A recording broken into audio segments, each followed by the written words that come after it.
Unemployment up, inflation up, interest rates up. Australian. Every year we're told the same thing, and I'm sorry, it's a compelling argument, but the facts tend not to agree. See, thinking that modest wage rises for workers are what's driving inflation is like worrying that the pickles on a Big Mac are what's going to make you fat. The pickles are there, sure, but I think we can all agree that they aren't the main thing driving the outcome. So unions just negotiated a 6% pay increase for minimum wage workers, and for decades, opponents of wage increases have peddled this tired argument. Higher wages means costs go up and people lose jobs. Unfortunately for them, Nobel Prize-winning economists studied what actually happens in labour markets and found little evidence that moderate minimum wage increases caused the mass job losses critics predicted. So one of the biggest arguments against higher wages wasn't backed up by the evidence. And it doesn't end there. Even economists from the major banks aren't buying this line anymore. ANZ said the decision wasn't likely to have a material impact on inflation.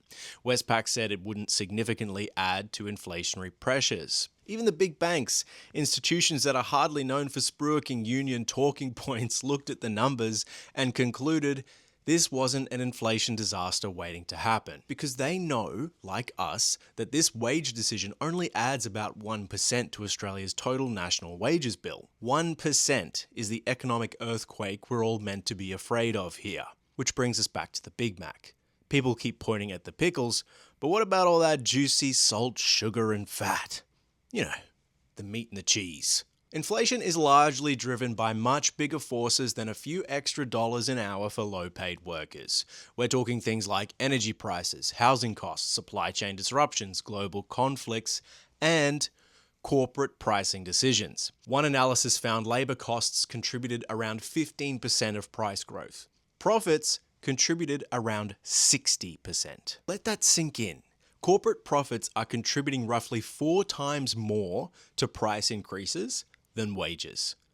So the question becomes, why does every conversation about inflation start with workers needing to make a sacrifice in what we earn, when big business is making more money than ever and they haven't had to sacrifice a cent? Now, whether you still don't agree with us or not, there's no denying that people right now are struggling. When workers get a pay rise, they're not getting rich. It's an attempt to try and claw back some of the purchasing power we had before companies rorted us all dry during and after COVID. And what happens when low and middle income workers get more money? They spend it on groceries, rent, fuel, school costs, essentials. That money goes straight back into local businesses and the real economy. Workers created the wealth these companies enjoy. Workers kept businesses running. Workers kept the country running. So is it not reasonable then to say workers deserve a fair share of that economic growth? The next time someone says a modest wage rise is a big threat to the economy, remember the Big Mac. If you're trying to figure out what's making you fat, don't blame the pickles.